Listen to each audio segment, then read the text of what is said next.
আমার অন্তরে। ঠিক না ভাই? প্রত্যেকজন মুমিন মুসলমানের হৃদয়ের মাঝে নবী মুহাম্মদ আছে না নাই? এই রবিউল আউয়াল মাসে সেই নবীরই আলোচনা সারা বিশ্বব্যাপী চলছে, আলহামদুলিল্লাহ। আমরা সকলেই আমলের নিয়তে রাসূলের জীবন চরিত্র শুনব, আমাদের জীবনের মধ্যে সেই বিষয়গুলো ফিট করার চেষ্টা করব ইনশাআল্লাহ। গত 2 জুমায় আলোচনা করেছি, কোন পর্যন্ত গিয়েছি? নবীর জন্ম হয়েছে, কাশিফ হয়েছে। গত জুমায় জন্ম সংলগ্ন আলোচনা করেছি। ইনশাআল্লাহ আজকে আলোচনা করব নবীর জন্ম থেকে নবুয়ত প্রাপ্তি পর্যন্ত এই সময়ের মধ্যে। নবীর জন্ম লগ্ন সময় থেকে শুরু করে নবুয়তের আগ পর্যন্ত ইনশাআল্লাহ। ওমা তাওফীকি ইল্লা বিল্লাহ। অনেকে বলতে পারে যে নবুয়তি পাইছেন তো 40 বছর বয়সে। আল্লাহ রাসূল সাল্লাল্লাহু আলাইহি ওয়াসাল্লাম নবুয়তি পেয়েছেন কত বছর বয়সে? সবাই আমার সাথে কথা বলতে রাজি আছেন ইনশাআল্লাহ? 40 বছর পর্যন্ত। তাহলে নবীর জীবন দিয়ে আমরা কি করব? হ্যাঁ, নবুয়তের আগ পর্যন্ত যে রাসূলের জীবন ধারাবাহিকতা ছিল, ওইটার মধ্যেও আমাদের অনেক বিষয়ের সবক আছে, শিক্ষা রয়েছে। আল্লাহ রাব্বুল আলামিন পবিত্র কালামে পাকের মধ্যে ইরশাদ ফরমান, বিসমিল্লাহির রহমানির রহিম, ওয়া মা আরসালনাকা ইল্লা রাহমাতাল লিল আলামিন।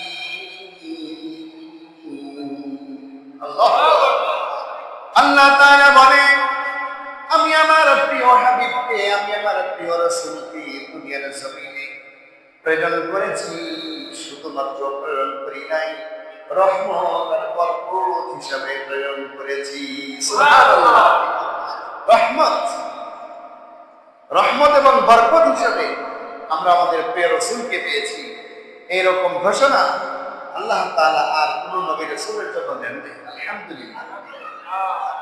শুধুমাত্র মুমিন মুসলমান আমাদের নবীর কারণে রহমত পাবে, বরকত পাবে এমনটি নয়। কাফের মুশরিক বেঈমান তারাও আমাদের নবীর কারণে রহমতের ভাগীদার হয়েছে। শুধু মানব জাতি নয়, শুধু মানুষই নয় যে তারা রহমত পেয়েছে, বরকত পেয়েছে, বরঞ্চ এই দুনিয়ার নশ্বর পৃথিবীর সকল মাখলুকাতের মধ্যে এই রহমতের তাসির পড়েছে। সুবহানাল্লাহ। গুইসাপ চেনেন? গুইসাপ পর্যন্ত রাসূলের সাক্ষ্য দিয়েছে। সুবহানাল্লাহ। গাছ এসে সাক্ষ্য দিয়েছে, পাথর এসে সাক্ষ্য দিয়েছে। এইরকম ভাবে চাঁদ রাসূলের কথায় সাক্ষ্য দিয়েছে। আল্লাহ রাসূল সাল্লাল্লাহু আলাইহি ওয়াসাল্লামের পুরো জীবনটাই মানব জাতির অনুসরণীয়। আল্লাহ রাসূল সাল্লাল্লাহু আলাইহি ওয়াসাল্লাম দুনিয়ার জমিনে যখন ভূমিষ্ঠ হয়ে তাশরীফ আনলেন, দুনিয়ার এই জমিনকে ভঙ্গ করলেন, আমাদেরকে সৌভাগ্যবান বানাইলেন, আমাদেরকে উম্মতে মুহাম্মাদি বানিয়ে দুনিয়ার শুরু থেকে পর্যন্ত যত উম্মত এসেছে সবচাইতে শ্রেষ্ঠ উম্মত হিসেবে আমাদেরকে সম্মানিত করেছেন যেই রাসূল, যেই নবী। এই নবী যখন দুনিয়ার জমিনে আসলেন, কোন রিওয়ায়াত এসেছে 8 দিন, কোন রিওয়ায়াত এসেছে 10 দিন। কয়দিন? 8 দিন আর কয়দিন? 10 দিন। যখন আল্লাহ রাসূলের বয়স হলো, মদিনা মক্কার মধ্যে, আরবের মধ্যে ওই সময় প্রচলন ছিল নিজের সন্তানকে নিজে দুধ পান করাইতো না। সুন্দর পরিবেশ দেখে নিজের সন্তানকে, নিজের সন্তানের প্রতিভা বিকাশ ঘটানোর উদ্দেশ্যে অন্য মহল্লায়, অন্য জায়গায় তাদেরকে প্রেরণ করে ওই বাচ্চাকে 2 বছর, 2.5 বছর, 3 বছর পর্যন্ত লালিত পালিত করার জন্য দেওয়া হতো। বেশিরভাগ সময় তাইফে দেওয়া হতো, কারণ হলো ওইটা সুন্দর একটা উর্বর জমিন, আলো বাতাস সুন্দর, পরিবেশটাও ঠান্ডা, এই শিশু বাচ্চাদের কষ্ট তেমন হতো না। আমাদের প্রিয় নবীর যখন বয়স 8 দিন বা 10 দিন, তায়েফ থেকে দল বেঁধে মহিলারা তাদের স্বামীকে সাথে নিয়ে, কোনো মহিলা একাকী এই মক্কা নগরীতে রওনা হলো। মক্কা নগরীতে দুধের শিশু পায় কিনা তার আশায় তায়েফের অঞ্চল থেকে অনেকগুলো মহিলা একসাথে দল বেঁধে, কেউ উটের উপরে সওয়ার হয়ে, কেউ ঘোড়ার উপরে সওয়ার হয়ে, কেউ গাধার উপরে সওয়ার হয়ে মক্কা নগরীর দিকে যাচ্ছে। উদ্দেশ্য হলো মক্কা নগরীতে যদি কোনো দুধের শিশু বাচ্চা পাই, আমি নিয়ে এসে দুধ পান করাবো, আমি নিয়ে এসে তাদেরকে আদব আখলাক শিখাবো। 2 বছর আমি লালন পালন করে যখন তাদের কাছে ফেরত দিব, পয়সাওয়ালা ঘর থেকে যদি আমি শিশুটা আনতে পারি, তাহলে আমি অনেক বেশি টাকা পয়সা পাবো। তাই ফেরে একটি জামাত, অনেকগুলো মানুষ একসাথে বের হয়ে যাইতেছে মক্কা নগরীর থেকে। সবার সাথে তাল মিলিয়ে চলতে পারছে না, একটি মাত্র উট, জীর্ণ শীর্ণ একটি মাত্র উট। সেই উটের মধ্যে কোনো শক্তি নাই, সে উটের মাঝে কোনো ধরনের দৌড় দেওয়ার মতো শক্তি নাই। ধীরে ধীরে ধীরে ধীরে হাঁটছে। সকল কাফেলার সদস্যগণ সামনে চলে গেল। হালিমাতুস সাদিয়া, হালিমাতুস সাদিয়া চিনেন তো সকলে? নাম বলার সাথে সাথে সকলে বুঝতে পেরেছেন হালিমাতুস সাদিয়া। সে জীর্ণ শীর্ণ একটি উটের উপর সওয়ার হয়ে মক্কা নগরীতে রওনা হয়েছে। তারা কাফেলার সকল সদস্য তাকে ছেড়ে সামনের দিকে চলে গিয়েছে। হালিমাতুস সাদিয়া স্বামী সহ পিছনে পড়ে গেল, আল্লাহর উপরে ভরসা করলো। হালিমাতুস সাদিয়া দিনের মাঝে আল্লাহ রাব্বুল আলামিনের উপরে ভরসা করে বলল, ও কাবার মালিক, আমার মুষ্টিটা বেশি একটা শক্তিশালী নয়। ও কাবার মালিক, আমার মুষ্টিটা অন্য কাফেলার সদস্যদের সাথে তাল মিলিয়ে চলতে পারে না। আমি পিছু করে গেলাম, সবাই উঠে ধনী ধনী ঘর থেকে শিশু বাচ্চাদেরকে নিয়ে আসবে, এটাই একমাত্র উদ্দেশ্য। এই সমস্ত নারীরা বড়লোক ঘর থেকে শিশু বাচ্চা নিয়ে আসে, 2 বছর 3 বছর দুধ পান করায়া আদব কায়দা শিখে দিয়ে যখন ফেরত দিয়ে আসে, অনেক অনেক বেশি বেশি হাদিয়া তোবা আর উজরত পেয়ে থাকে। হালিমাতুস সাদিয়া রব্বুল আলামিনের কাছে ফরিয়াদ করলো, কাবার মালিক, তুমি আমাকে দুর্বল বানিয়েছো, শুধু আমাকেই বানাও নাই, আমার মুখটাকেও তুমি দুর্বল বানিয়েছো। আমি টাকা পয়সার আশা করি না, আমার জন্য কল্যাণের জন্য একটা শিশু তুমি ব্যবস্থা করে দিও। সুবহানাল্লাহ।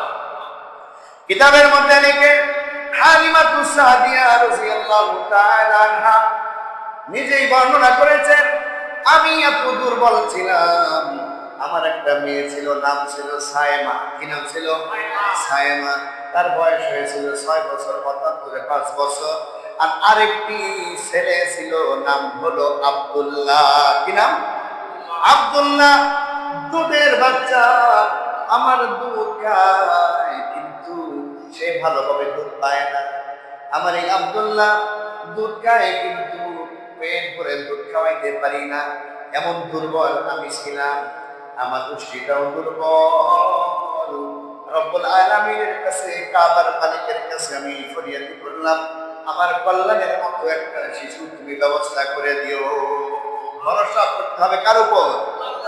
আল্লাহর উপরে ভরসা করলে সব জায়গায় বরকত দেওয়ার মালিককে। নিজের শক্তি সামর্থ্য দিয়ে নিজেই আত্মবিশ্বাসের মধ্যে চলা যাবে না, বরঞ্চ ভরসা করতে হবে আল্লাহ তাআলার উপরে।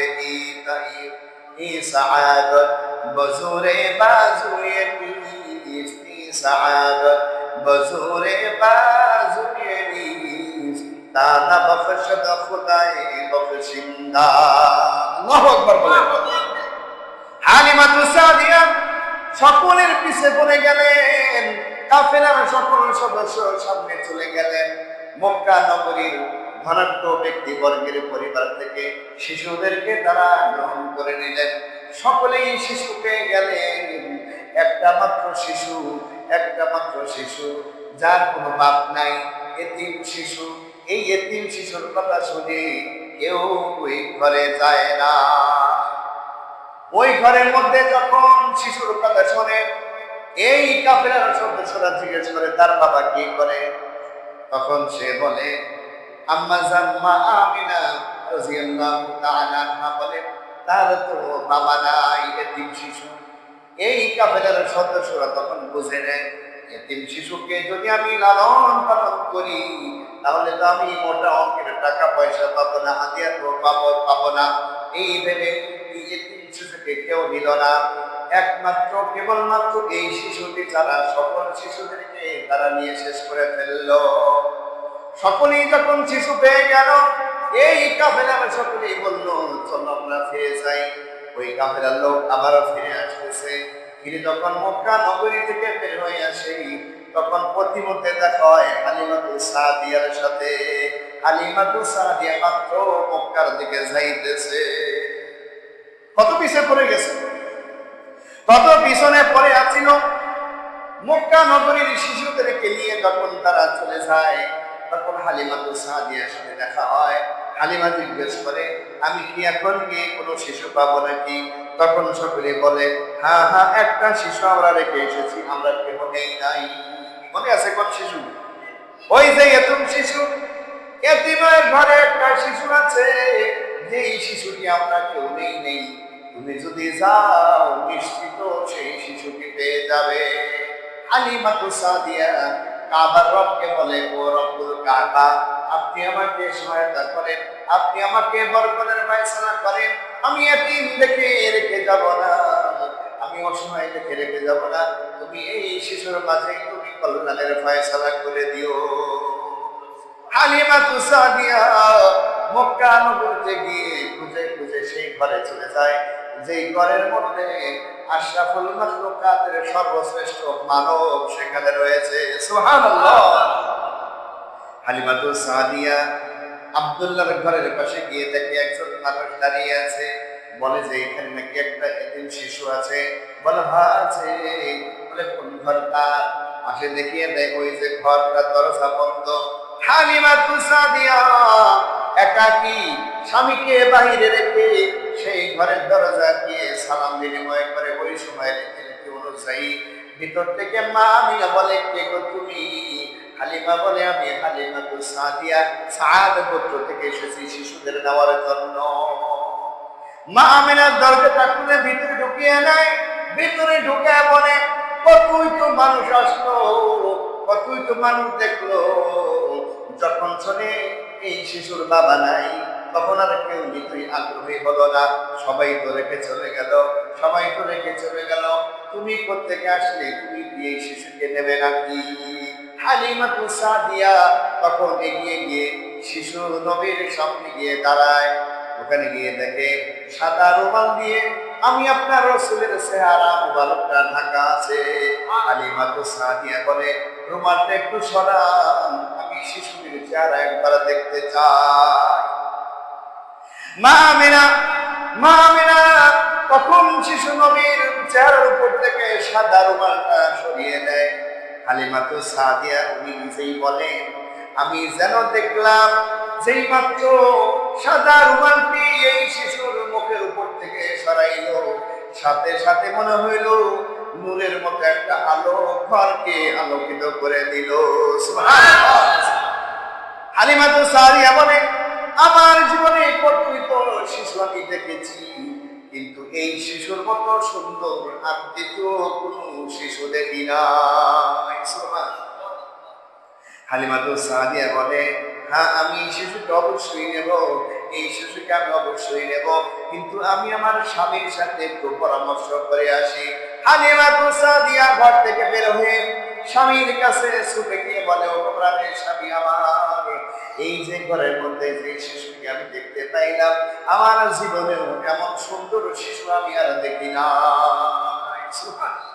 প্রাণের স্বামী আমার, এর যদিও বাবা নাই, আমরা যদিও বেশি একটা উপঢৌকন হাতিয়া মুসরত পাবো না, তারা যদি কোনো কিছু বিনিময়ে নাও দেয়, তবুও কিন্তু আমি শিশুকে রেখে যাব না।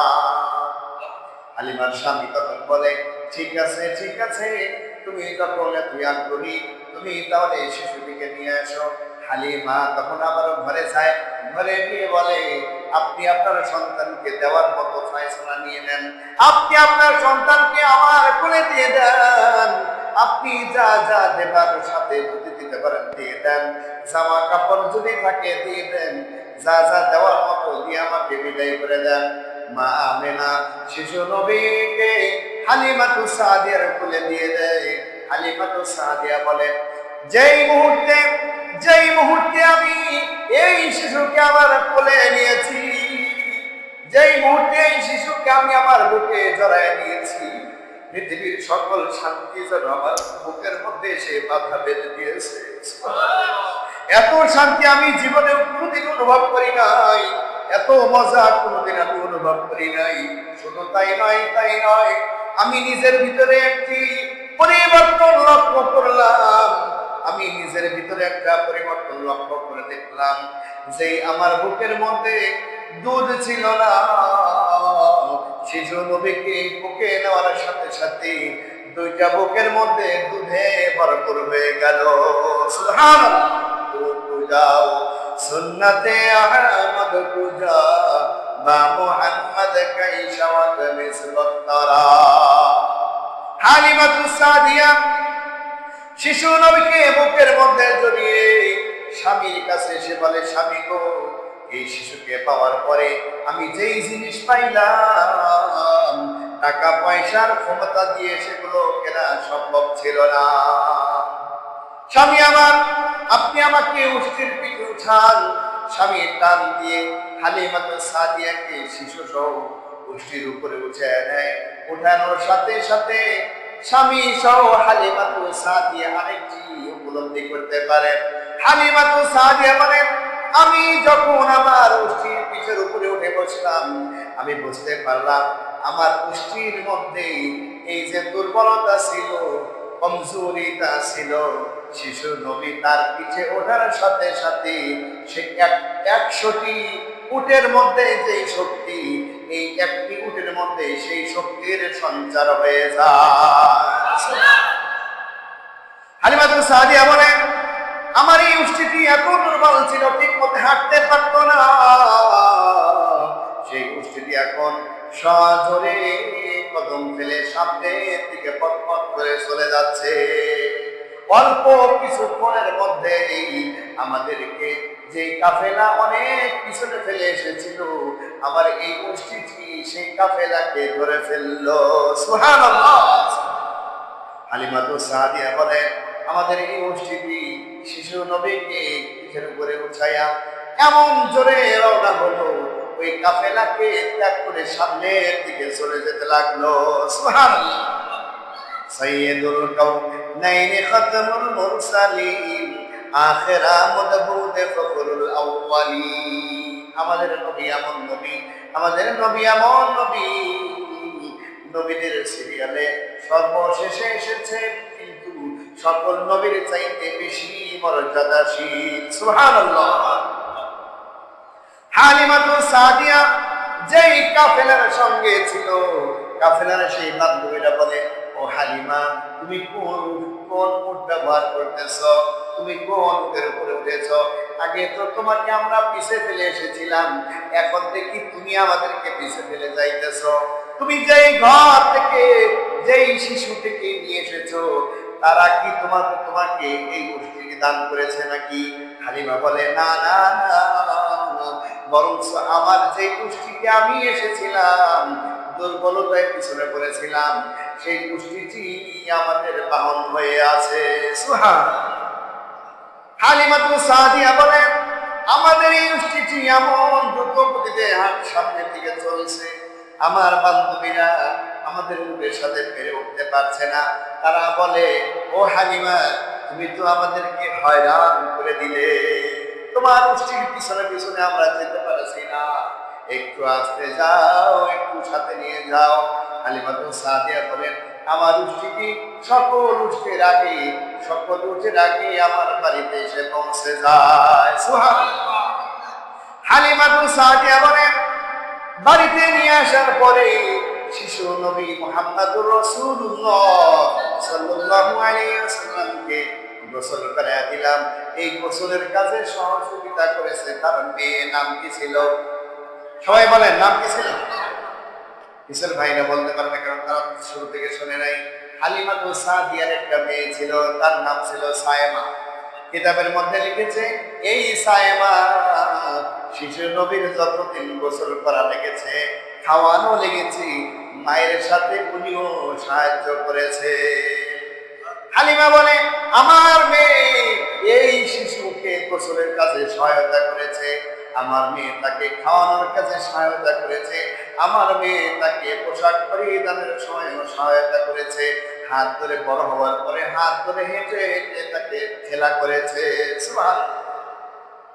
হালিমা বলে, সন্ধ্যা যখন ঘনিয়ে আসে আমরা তখন খাওয়া দাওয়া করব। আরবের সেই সময় রীতিনীতি ছিল, মাগরিবের নামাজের আগে অথবা পরে রাতের খাবার খেয়ে নিতেন।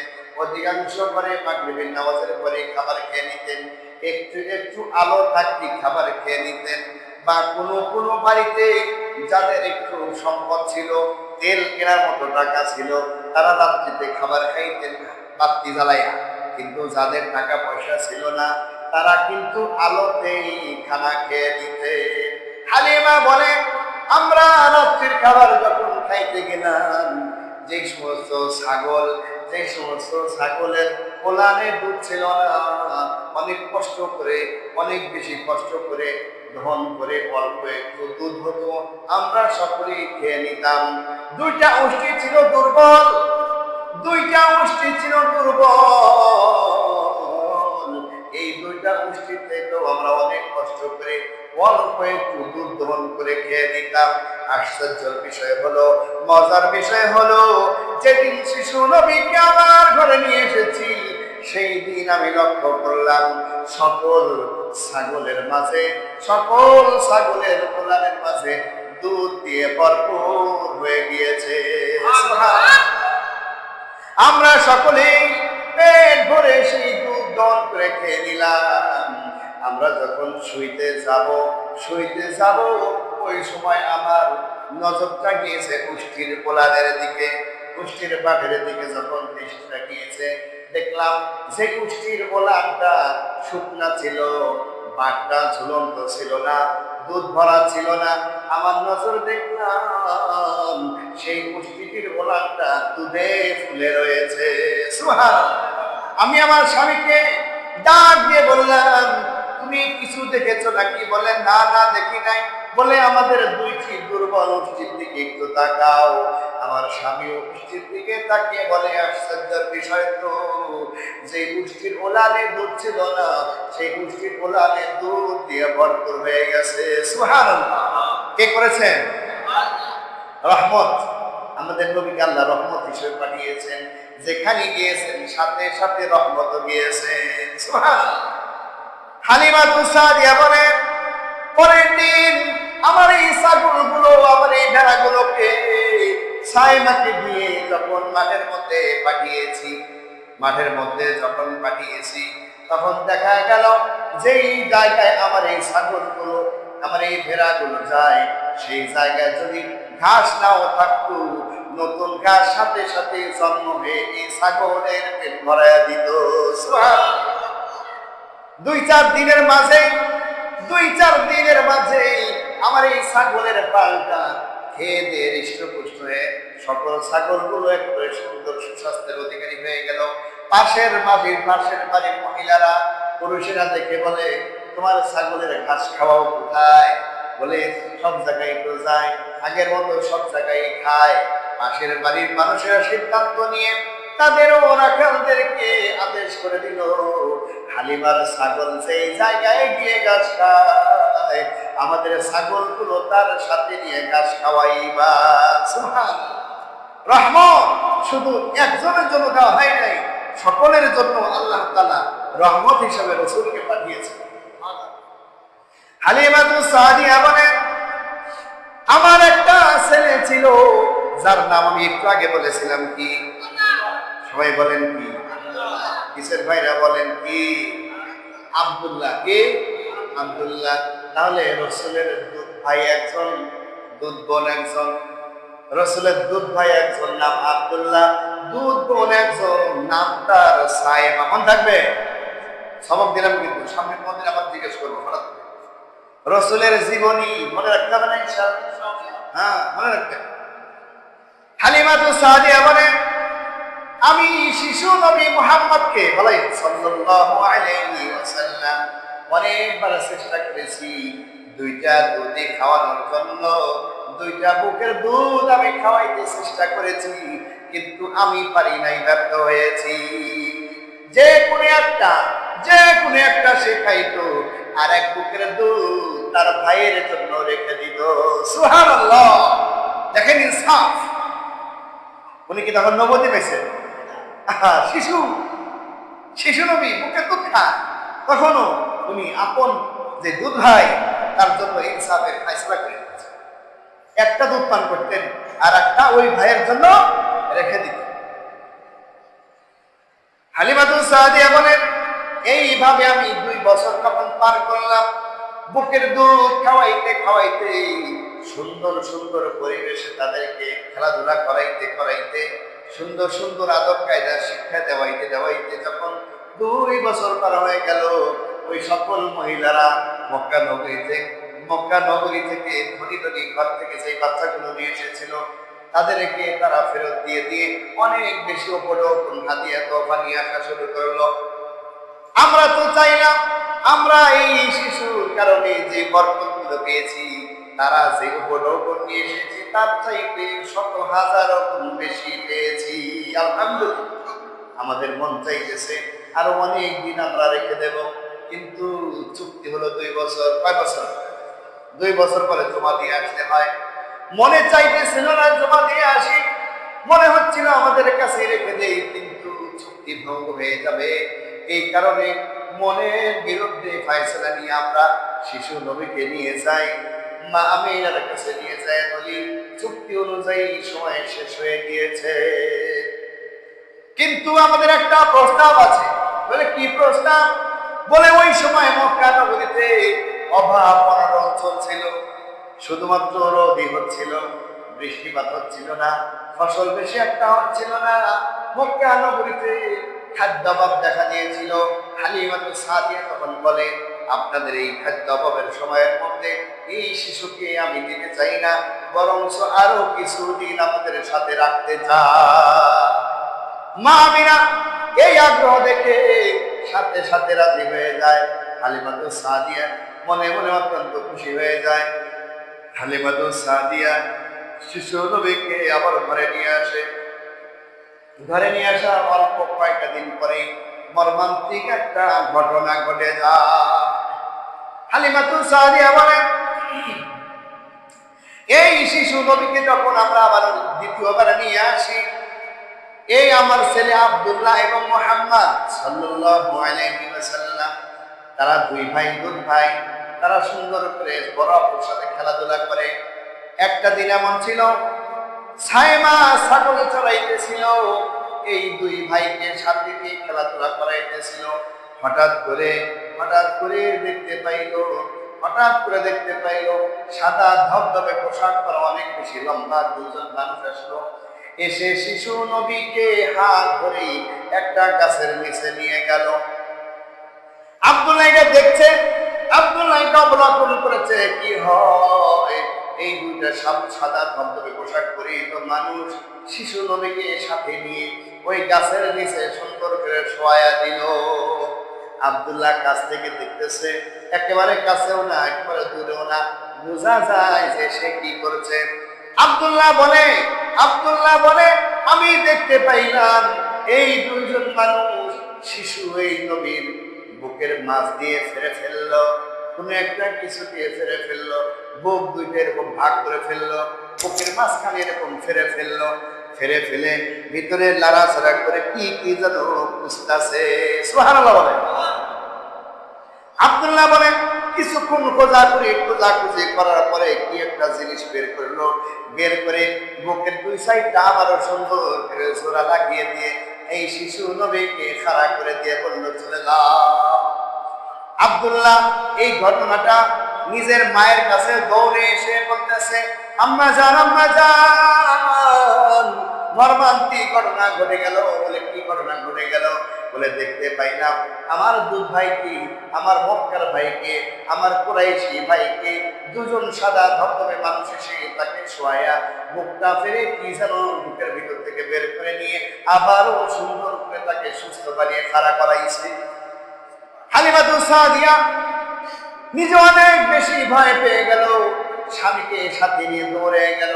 সেই গাছের কাছে গিয়ে দেখে বাস্তবে কি আমাদের নবী ওখানে সুন্দরভাবে দাঁড়িয়ে আছে।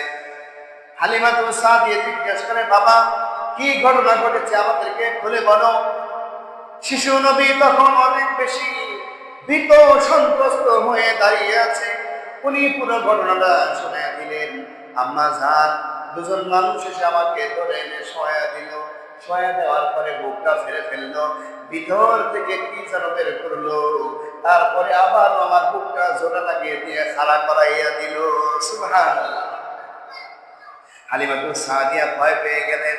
বলে আশ্চর্যের কথা, কি ভয়ানক কথা, এইরকম যদি ঘটে যায় আর যদি তার উপরে নোকসান এসে যায় আমরা তাহলে কি জবাব দেব? হালিমাতুস সাদিয়া পরের দিনই এই শিশু নবীকে সাথে নিয়ে আবার মক্কা নগরে চলে যায়।